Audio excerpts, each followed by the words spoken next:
Primeira coisa, eu vou falar. Eu acredito nas mulheres.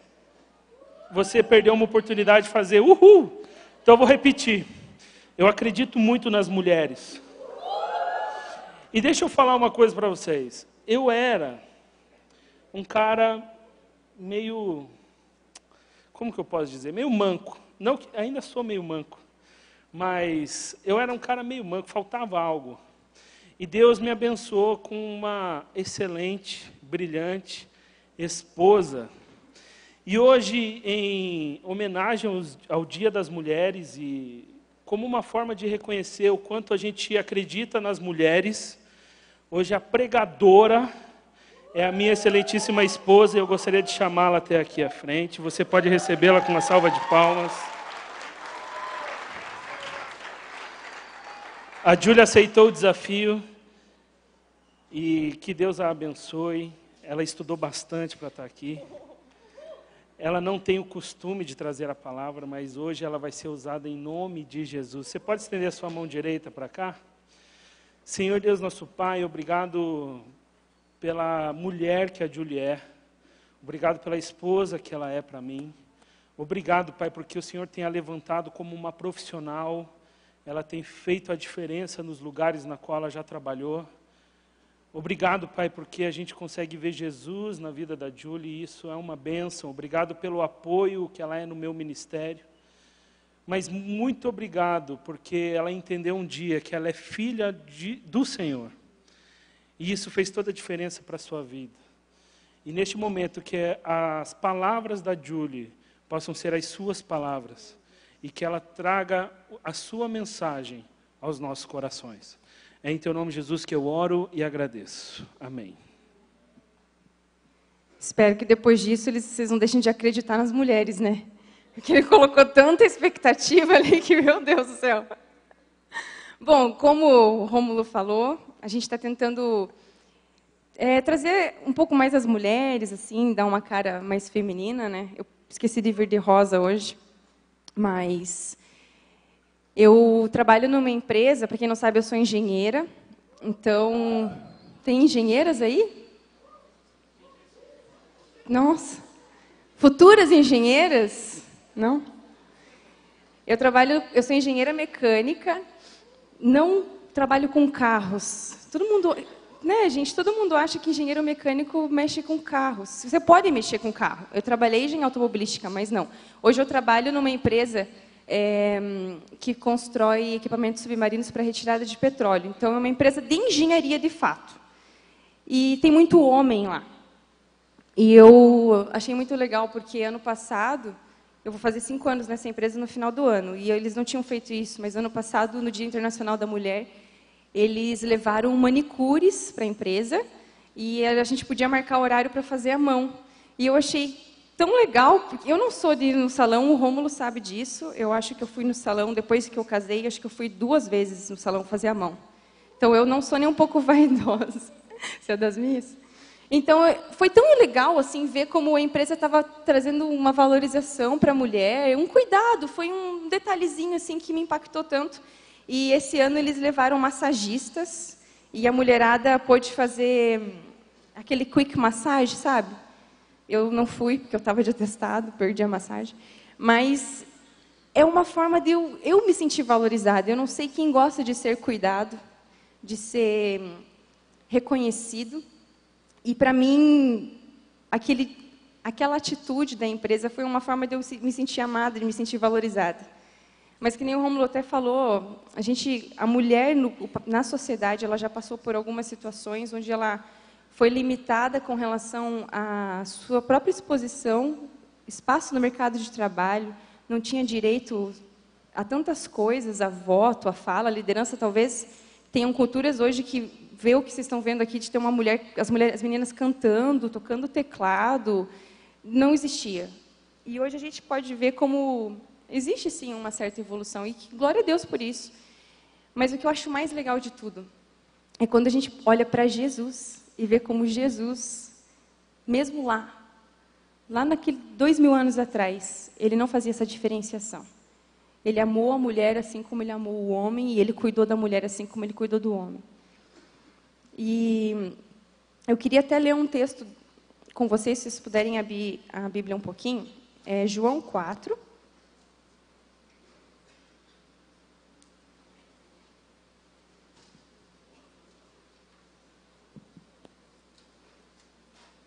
É um textinho um pouquinho longo, assim, não muito, mas uns 20 versículos.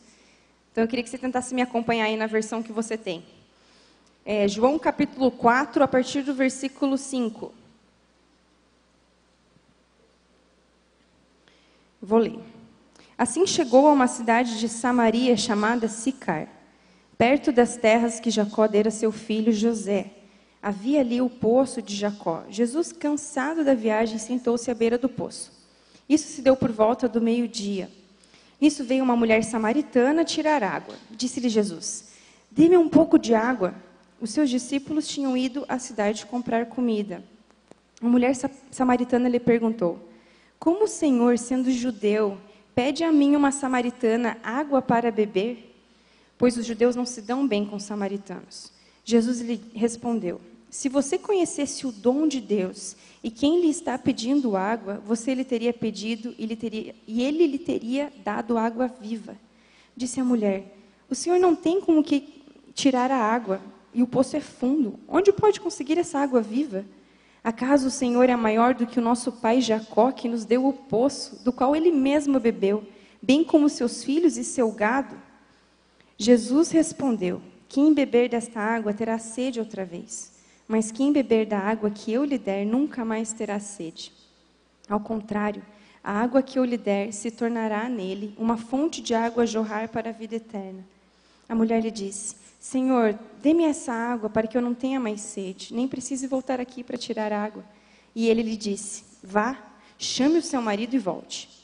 Não tenho marido, respondeu ela. Disse-lhe Jesus: você falou corretamente, dizendo que não tem marido. O fato é que você já teve 5, e o homem com quem agora vive não é seu marido. O que você acabou de dizer é verdade. Disse a mulher: Senhor, vejo que é profeta.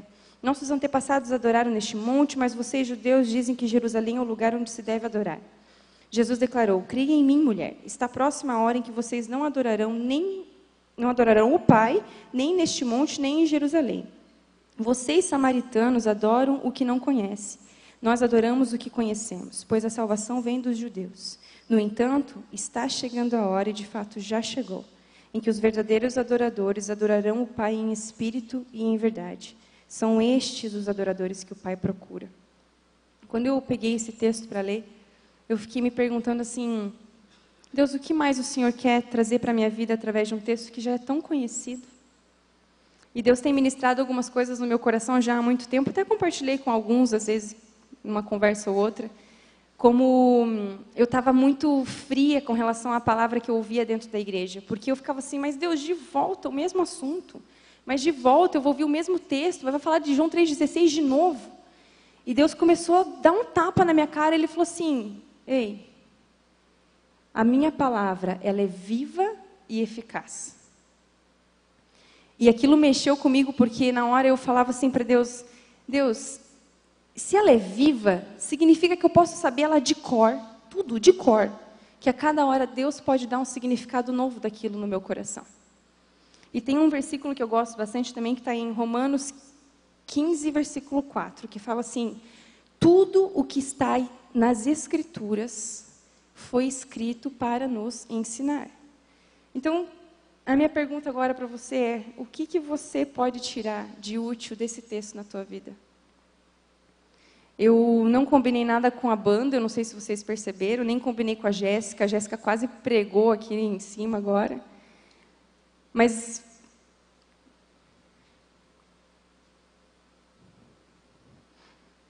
eu tenho... Ai, desculpa. Mulher, né, cara? Você já viu um homem chorando em cima do palco? Tem que ser, né? Eu tenho muito temor, gente, de falar da palavra de Deus.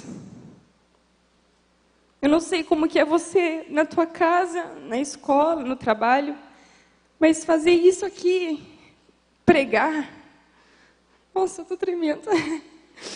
Eu tenho muito temor, porque isso aqui é a palavra de Deus, isso aqui não sou eu. Não é a Julie falando.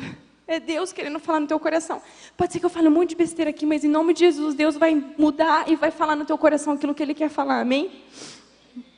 Então eu queria orar com vocês, até para eu me acalmar um pouco. Mas, querido, de verdade, abre teu coração e fala assim: Deus, eu creio que a tua palavra ela é viva e ela é eficaz e ela vai fazer efeito no meu coração. Porque a palavra de Deus não volta vazia. Então aproveita todo o tempo que você estiver perto de Deus, seja num culto de domingo, seja aqui no sábado. Onde você estiver lendo a palavra de Deus, aproveita, porque ela é viva, ela é eficaz e ela não volta vazia. Feche teu olho um pouquinho. Oh, Paizinho, como é gostoso saber, Deus, que o Senhor reina no nosso meio, Deus. Eu te agradeço, Pai, pela oportunidade e o privilégio que o Senhor está me dando neste momento. E eu te peço, Deus, que o Senhor fale aos nossos corações. Pai, tira deste lugar tudo aquilo que é carne, tudo aquilo que não provém de Ti. Pai, tira dos meus lábios tudo aquilo que não vem do Senhor, Deus. Pai, muda o que o Senhor quiser mudar, mas fala aos nossos corações. Deus, transforma essa juventude, Deus, faz renascer neste lugar a Tua glória, Deus. E eu te peço por esse momento, Deus, venha com a Tua paz, Deus, venha com a Tua graça.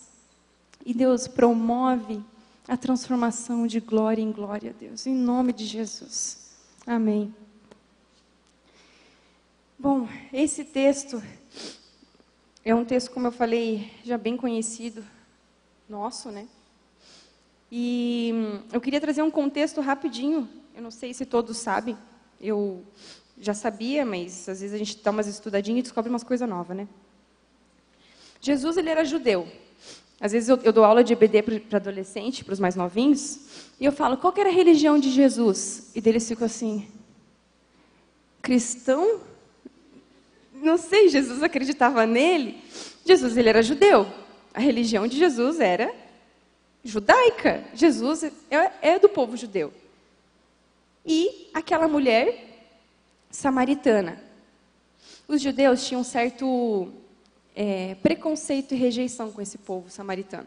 Por questões políticas, por questões religiosas, porque eles acreditavam em coisas um pouquinho diferentes. E o povo judeu considerava o povo samaritano como sendo um povo impuro. Às vezes você vai pegar umas passagens onde fala um pouquinho mais disso, e às vezes as pessoas se recusavam, os judeus se recusavam a tomar do mesmo copo que um samaritano tomou, a usar os mesmos pratos, a se sentar no mesmo lugar, porque existia essa sensação, essa rejeição do povo judeu, porque o povo samaritano era impuro. Pronto. Já quebrou as pernas aqui, né? E Jesus vai lá e fala com essa mulher. Tem um versículo, não sei se vocês repararam, mas os judeus, eles evitavam passar por Samaria por crer que aquele povo era impuro. Então, depois você dá uma olhada no mapa lá, se Jesus estava na Galileia, se ele sai da Galileia e ele desce para a região onde eles estavam indo, ele passaria por Samaria. Mas o judeu não passava por Samaria. O judeu desviava pelo Rio Jordão, ia para o outro lado, descia, atravessava o Jordão de volta para chegar onde eles queriam. Só para você ver como que era intensa aquela parte que fala assim, eles não se davam bem. Eles não se davam bem. E Jesus já começa quebrando paradigmas. Jesus, ele fala com uma mulher, os mestres da lei, judeus, eles não conversavam com mulheres em público. Mas Jesus conversou com uma mulher. Jesus conversou com uma samaritana. O judeu rejeitava os samaritanos. E Jesus, além disso, o que ele pede para aquela mulher? Me dá um pouco de água. O que ele ia ter que fazer? Ele ia ter que tomar no mesmo lugar que aquela mulher toma. Jesus acabou de quebrar paradigmas. E outra coisa que eu acho muito legal disso aqui, porque tem o versículo 4 que diz assim, eu pulei o versículo 4. Era-lhe necessário passar por Samaria. Tem alguns estudos que falam que não era necessário por causa da questão geográfica. Era necessário porque Jesus tinha uma missão. E aí o versículo, eu não sei como é que está no de vocês, a minha fala assim, era-lhe necessário. Para Jesus, era necessário ir até Samaria. Por quê? Porque ele tinha uma missão ali. Então, a primeira coisa que eu queria deixar aqui para a gente refletir um pouco, que é óbvio, porque a gente conhece Jesus, mas é que Jesus não faz acepção de pessoas. Jesus, ele não tem um olhar de preconceito. Jesus, ele coloca o óculos da igualdade. E ele olha para cada um de vocês da mesma forma. Você é samaritana? Mas eu não estou vendo isso. Você é impura? Você é mulher? Mas eu não estou vendo isso. Jesus, ele marcou aquele encontro com aquela mulher. O objetivo dele era ir até ela. Mesmo ela sendo rejeitada, impura. Jesus não tem preconceito. Eu não sei como que é a tua vida hoje, o que você sente a respeito disso. Eu tenho muito medo de rejeição, acho que quem aqui não tem. Mas isso é tão forte para mim, que eu sempre tenho a sensação de que estão me olhando, imagina eu aqui em cima, né? A sensação de que estão me olhando e me julgando e falando assim. E eu, para que isso, gente? Jesus não olha dessa forma. Então, se você tem isso também em você, tenta olhar para Jesus e falar assim, como é que Jesus está me vendo? Com aquele olhar de graça, com aquele olhar de amor, com aquele olhar sem preconceitos. Então, a primeira coisa que eu queria que você gravasse no teu coração é Jesus, ele não olha com preconceito. Continuando um pouquinho do texto, quando Jesus pede para aquela mulher, no versículo 7, Jesus fala assim, dê-me um pouco de água. Daí no versículo 9, a mulher fala assim, como o Senhor, sendo judeu, pede para mim que lhe dê água? E Jesus começa a conversar com ela, e ele fala assim, não, mas eu quero te dar uma água. Se você soubesse o que Deus pode fazer, você pediria e ele te daria água, e água viva. E aquela mulher, pelo texto dá para ver como ela acha que Jesus ainda está falando da água do poço. Que ela fala, mas eu não tenho nada para tirar. Jesus, não, essa água, você vai voltar a ter sede. Da água que eu tenho para te oferecer, você não vai mais ter sede. E ela não, parece que não entende. Porque daí ela chega e fala assim, Senhor, dê dessa água porque eu não preciso mais voltar aqui para o poço. Daí Jesus, eu acho que com muita paciência, fala, tá bom, então faz o seguinte, chama o teu marido.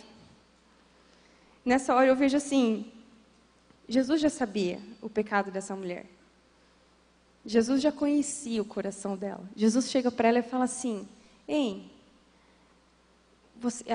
a mulher chega primeiro e fala, né, eu não tenho marido. Ele fala assim, falou e disse, você não tem marido. Você já teve 5 e o que você está hoje não é teu marido. Jesus, além de ter conversado com uma mulher samaritana, ter quisto, né, beber da mesma fonte que aquela mulher, ele ainda já sabia o pecado dela. E ele não estava nem aí. O objetivo dele era gerar, promover transformação na vida dela. E o mais legal é que essa mulher, depois ela começa a discutir um pouquinho ali com Jesus, né? E Jesus, muito paciente de novo, volta a discutir a respeito de religião, no caso. E Jesus oferece a ela esse plano de salvação. E eu acho isso muito bonito. Eu não sei se tem alguém aqui que não fez essa entrega ainda de coração. Mas aqui Jesus nos mostra que não interessa quem a gente é, o nosso passado, o que a gente faz, o que a gente deixa de fazer. Mesmo para aquela mulher rejeitada, pecadora, Jesus oferece o plano de salvação para ela. Ele fala assim, eu tenho algo grande para te entregar. Eu tenho a água da vida. E Jesus, mesmo sabendo do pecado dela, ele quer se relacionar com aquela mulher. E eu comecei a me perguntar por que Jesus constrange essa mulher desse jeito. Tem gente que fala que Jesus acusa essa mulher. Por que será que Jesus traz à tona a verdade sobre ela? E até uma coisa que a Jéssica trouxe aqui. Jesus, ele quer se relacionar com você, com quem você é, de verdade. Ele não quer se relacionar com aquela máscara que existe em você, com aquela mentira que você acha que você é. Quantas vezes a gente guarda dentro da gente, eu sou isso, eu sou aquilo, mas de fato a gente não é. Tem muita coisa que a gente ainda precisa trazer à tona. E Jesus quer se relacionar com o você verdadeiro. Você já conversou com alguém que você sabe que não está sendo sincero com você? Sabe quando você começa a conversar ou aquela pessoa chega e fala, ai meu Deus, como está lindo teu cabelo. Eu cortei muito meu cabelo esses dias. Ai, como está lindo teu cabelo. Daí, tipo, não estou julgando, tá? Mas às vezes, sabe quando você sente que não é verdade? Ou tem pessoas que às vezes você se relaciona e você fala, mas essa pessoa não está sendo 100% sincera comigo. Não é desconfortável? Você teria amizade sincera com essa pessoa, eu posso ser muito ruim, mas eu não teria. Eu acho que eu não conseguiria ter uma amizade sincera com uma pessoa que não está sendo sincera comigo. Jesus está pedindo isso para a gente. Ele vai falar assim, eu quero ser o teu melhor amigo, mas eu preciso que você seja sincero comigo. Se revela, quem é você? O que você é de verdade? Mostra a tua fraqueza. Então Jesus, além dele ser Deus, ele não fez acepção com aquela mulher. E ele quer se relacionar com ela, com quem ela é de verdade. Por isso ele traz à tona a verdade sobre ela. E uma outra coisa que eu queria falar a respeito do que Jesus fez, é que Jesus quer apresentar para a gente a bênção da transparência. Mas por que ser transparente? Mas por que ser sincero? E eu queria ler um versículo, se vocês puderem abrir a Bíblia, em Provérbios 28.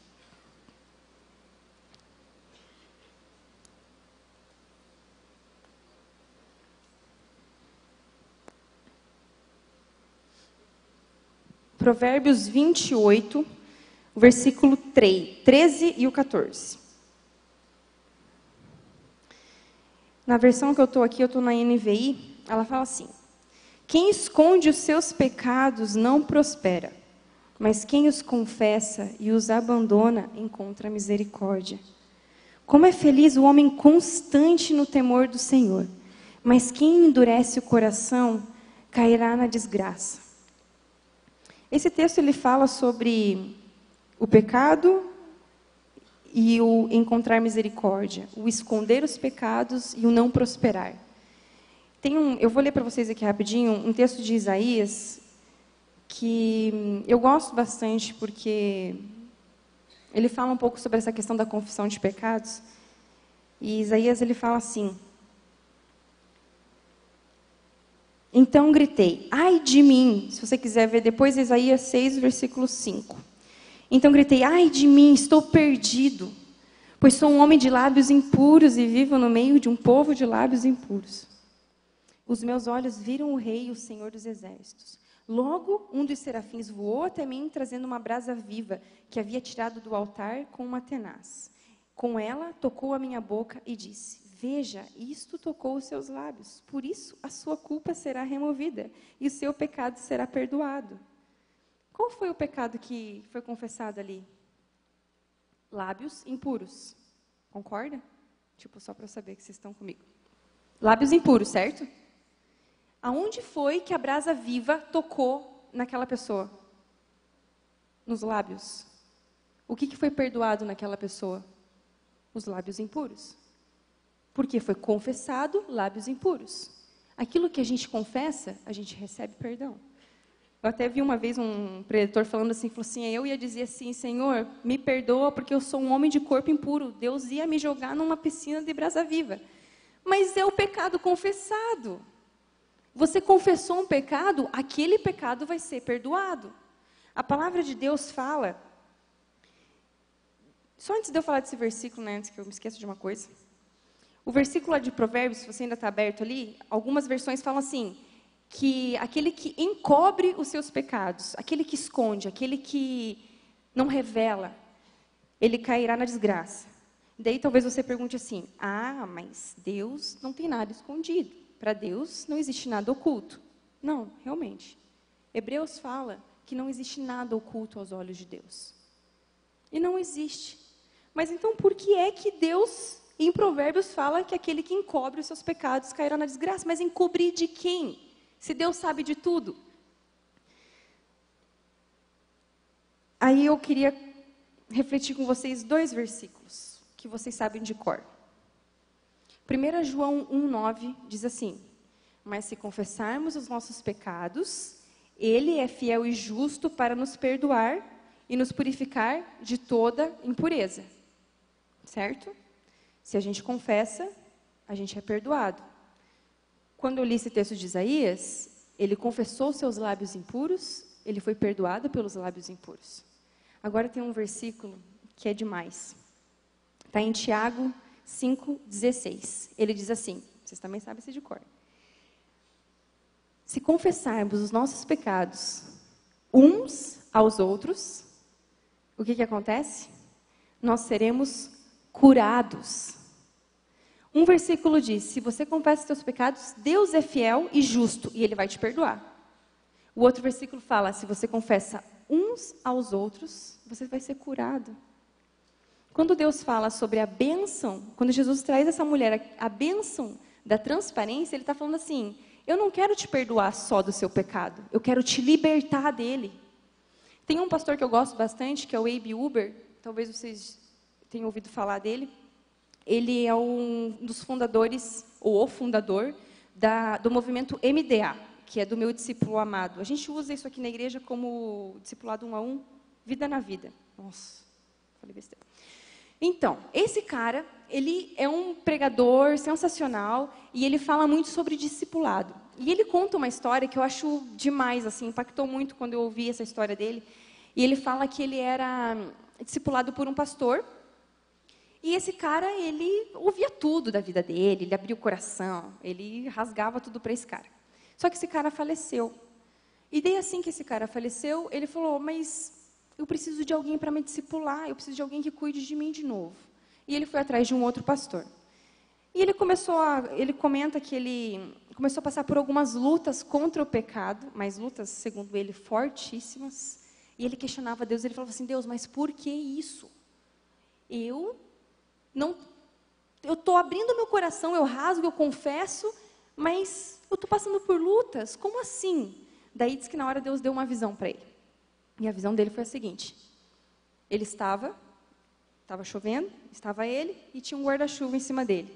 Ele estava protegido. Só que de repente esse guarda-chuva foi levado para o céu. Essa é uma visão. Logo em seguida ele teve uma outra visão. Estava ele, o guarda-chuva e a chuva de novo. Só que ele não estava mais debaixo do guarda-chuva. E ele falou assim, que na hora ele questionou Deus, e falou assim, Deus, mas eu tenho o meu discipulador, eu tenho aquele com quem eu consigo me abrir e rasgar meu coração. Deus falou assim, só que você não está sendo 100% transparente. E naquela hora aquilo me chocou, assim, porque eu falo, mas eu tenho que ser 100% transparente. E ele fala sobre a proteção espiritual. Quando você confessa seu pecado uns aos outros, você é curado. A gente consegue ser liberto do pecado. E eu fico me perguntando, né, onde será que falta isso em mim? De conseguir ser 100% confiável, 100% transparente. E o Abe Uber, ele ainda fala, ele usa uma historinha, que ele fala assim, sabe quando você tem aquele pecado, você vai confessar o pecado, só que você chega assim e confessa que você roubou uma corda. Eu vou mudar um pouco a história dele, tá? Você roubou uma corda. E daí você confessa, eu roubei uma corda. E daí, beleza, Deus te perdoa. Só que você esqueceu de contar que a corda estava amarrando um saco de R$1 milhão. Você já passou por isso? Você confessar só uma partezinha do pecado, só para dizer que você confessou? Mas não precisa saber que eu sou tão ruim assim, né? Tipo, eu peguei uma corda. Gente, isso é demoníaco. Você deixa dentro de você uma prisão no pecado. Deus não quer, não é a vontade de Deus ficar te perdoando sempre do mesmo pecado. Ele vai. Porque a palavra de Deus garante que se a gente confessar os nossos pecados, Ele é fiel e justo, Ele vai perdoar. Mas Ele não quer perdoar sempre da mesma coisa. Troca, né? Faz outro aí. Deus, Ele não quer. Sabe o que Ele quer? Ele quer te perdoar. E Ele quer te livrar daquilo. Ele quer te libertar do pecado. Ele quer que você seja curado. Então, quando a palavra de Deus fala para a gente confessar uns aos outros, é porque Deus quer que a gente seja liberto. Quando Jesus vira para aquela mulher e fala assim, verdade, você não tem marido, você já teve 5, e esse que você está não é o seu marido. O que Jesus quer que essa mulher tenha? Libertação. Ele fala assim, eu quero me relacionar com você verdadeiro.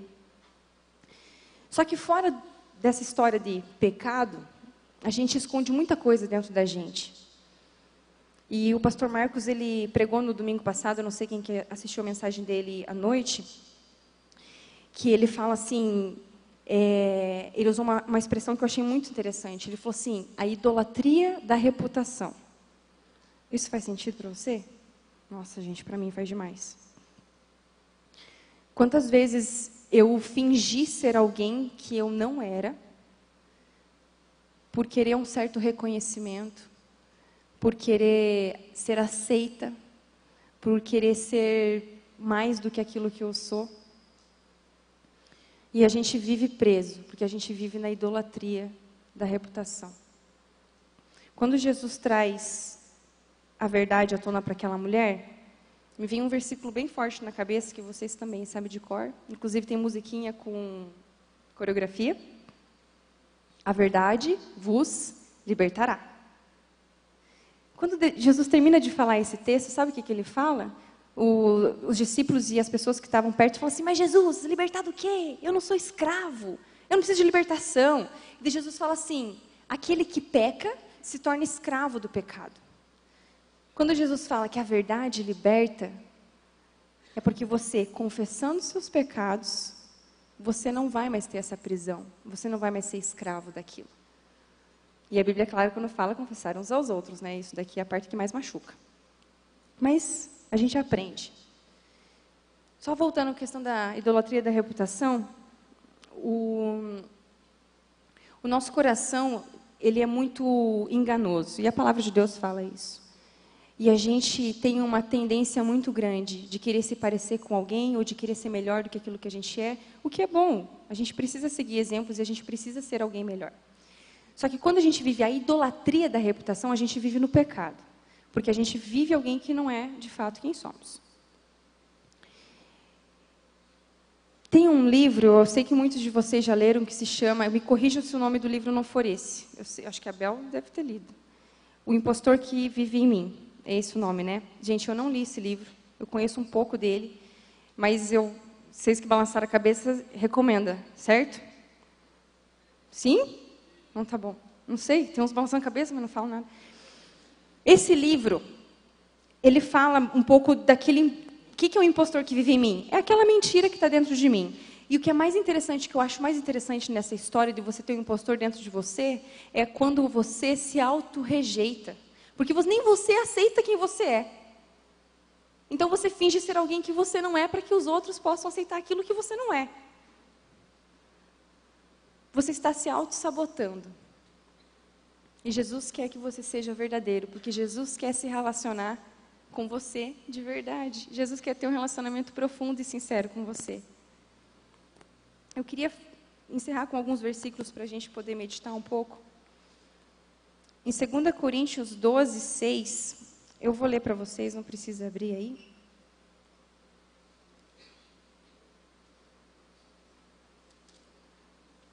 É Paulo falando, e Paulo fala assim, mesmo que eu preferisse gloriar-me, não seria insensato, porque estaria falando a verdade.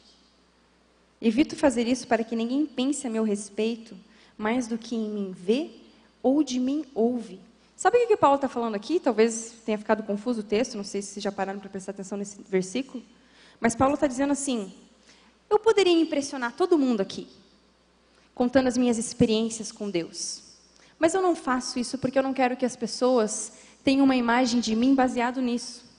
Eu quero que as pessoas tenham um conceito sobre mim baseado naquilo que eu vivo, naquilo que eu faço. E Paulo fala assim, eu quero evitar que as pessoas pensem que eu sou mais do que eu sou de verdade. E a gente vive tão o contrário disso, né? Que é melhor fazer uma imagem boa do que você revelar quem você é. E qual que é o problema da gente revelar fraqueza?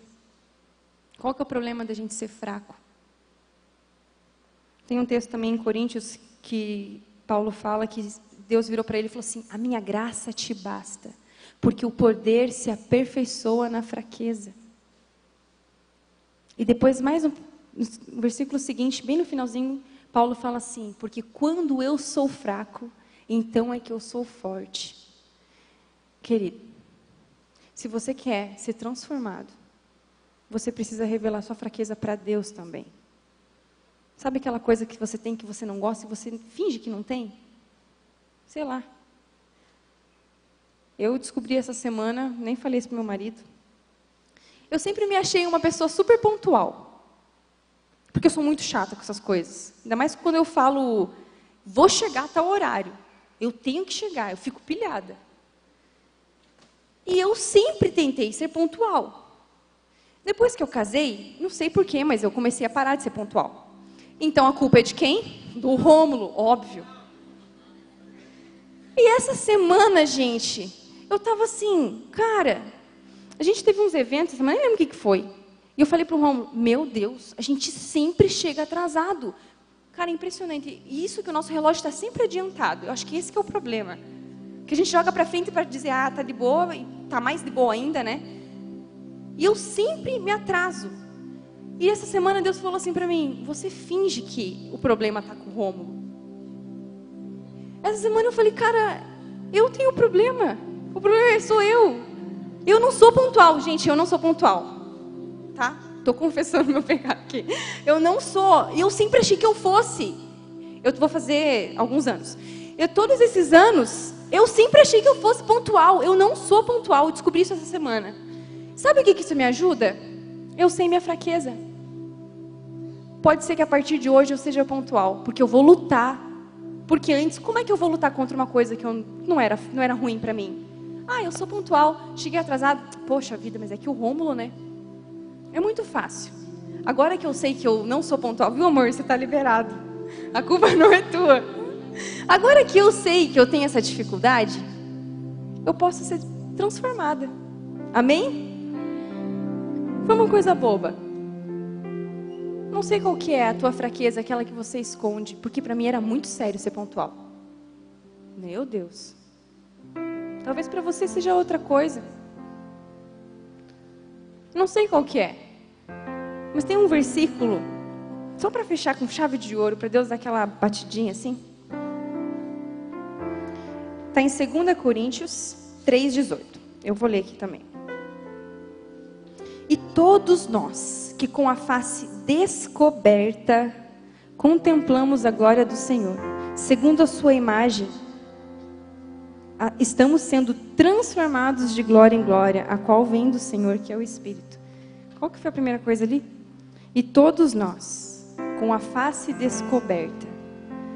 Jesus fala assim, para todos aqueles que tiraram a máscara, que entenderam as suas fraquezas, as suas fragilidades, que sabem qual que é o seu pecado, a esses, a sua imagem e semelhança serão transformados de glória em glória. Eu vou dizer uma coisa meio chata.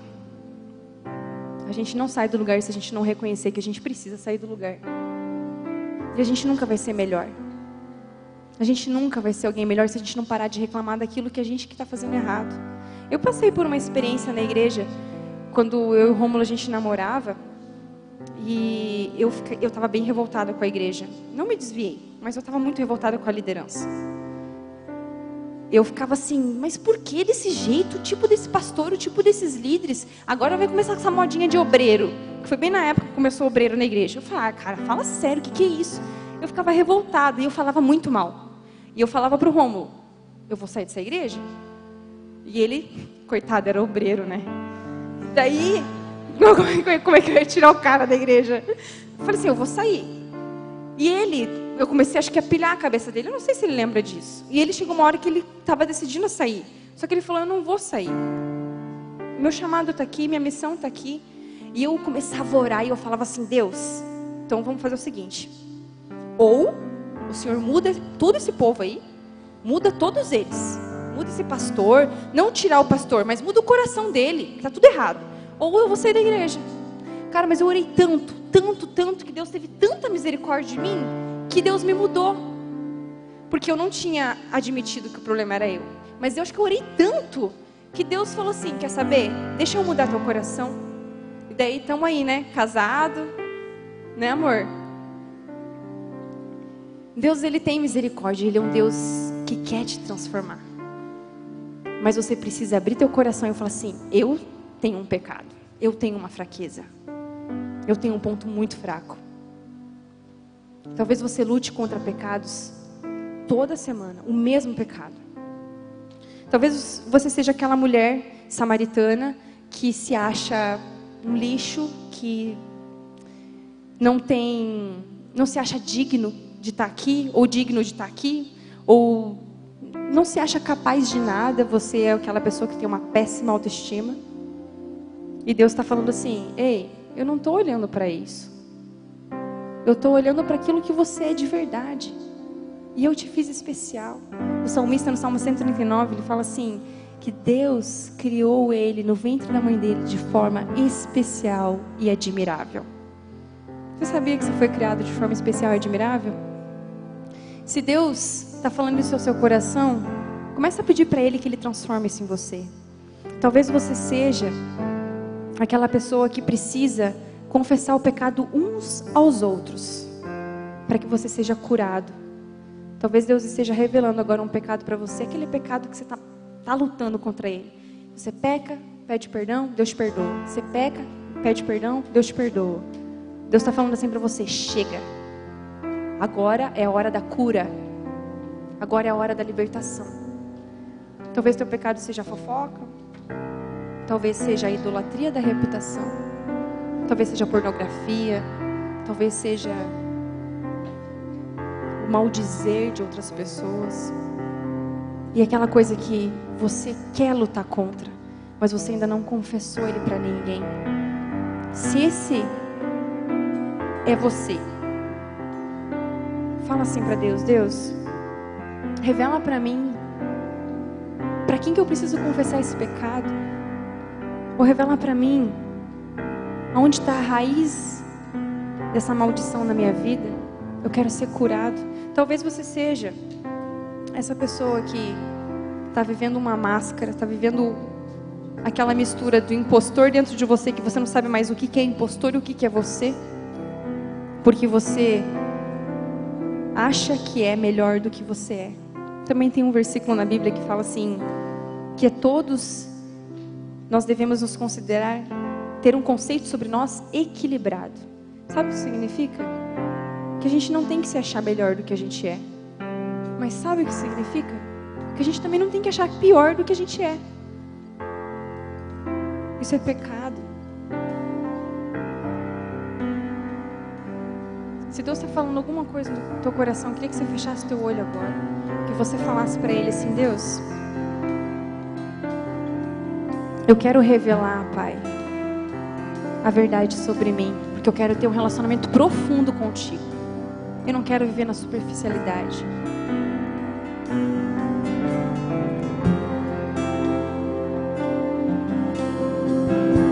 Porque todos nós, com a face descoberta, estamos sendo transformados de glória em glória. Se existe algo que Deus está falando no teu coração, enquanto a gente canta essa música, se você quiser se ajoelhar no seu lugar, se você quiser vir aqui à frente, a gente quer orar por você. E eu quero também orar pela tua vida. Que Deus, essa mensagem aqui foi para mim. E talvez Deus tenha algo para falar no teu coração, mas não perde a oportunidade, porque a palavra dele é viva e eficaz. Então, se ela não faz efeito no teu coração, é porque você não quer. A gente vai começar a cantar. E se você tiver esse desejo de se ajoelhar ou vir aqui à frente, a gente vai estar intercedendo pela tua vida.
Pai Celeste, oh Deus, muito obrigada, Pai. Obrigada porque a Tua palavra se renova todos os dias, Deus. Que ela sempre traz cânticos novos aos nossos corações. Deus, eu te louvo, Pai, porque o Senhor se preocupa com a gente. Porque o Senhor quer cuidar de nós, Deus. Deus, eu te louvo porque o Senhor quer quebrar qualquer paradigma na nossa vida. Eu te louvo porque o Senhor quer quebrar qualquer barreira, Deus. Eu te louvo, Pai, porque o Senhor quer trazer à tona a verdade sobre quem somos. Deus, revela a Tua identidade em nossas vidas, Deus. Pai, para que a Sua semelhança sejamos transformados de glória em glória, Deus. Pai, para que um dia a gente possa chegar diante de Ti, cada vez mais parecido contigo, Deus. Pai, eu clamo ao Senhor, Deus, para que a Tua graça seja manifesta nas nossas vidas. Eu te louvo porque o Senhor fala na Tua palavra que aonde abundou o pecado, superabundou a graça. E porque nós não somos dignos de Ti, Deus, mas o Senhor nos permite chegar perto do Teu coração, rasgar aquilo que nós somos e sermos transformados. Deus, revela a cada um que está aqui, Pai, aonde tem sido a nossa fraqueza, Pai, aonde tem sido aquela nossa murmuração, qual tem sido aquele pecado que não quer largar de nós. Pai, traz à tona, Deus. Se existe alguém aqui, Deus, precisando de libertação, Pai, então revela aquela pessoa. Deus, traz pessoas para interceder por essas pessoas que precisam de Ti, Deus. Pai, que em nome de Jesus a gente venha ver a Tua glória sendo manifesta na juventude desta igreja, porque somos parecidos contigo, porque buscamos conhecer a Tua face, porque buscamos, Deus, ter um coração puro e sincero. Deus, vem e opera em nós, opera a Tua vontade, opera o Teu querer, Deus, e faz de nós, Deus, mais parecidos com Cristo. Em nome de Jesus, Deus.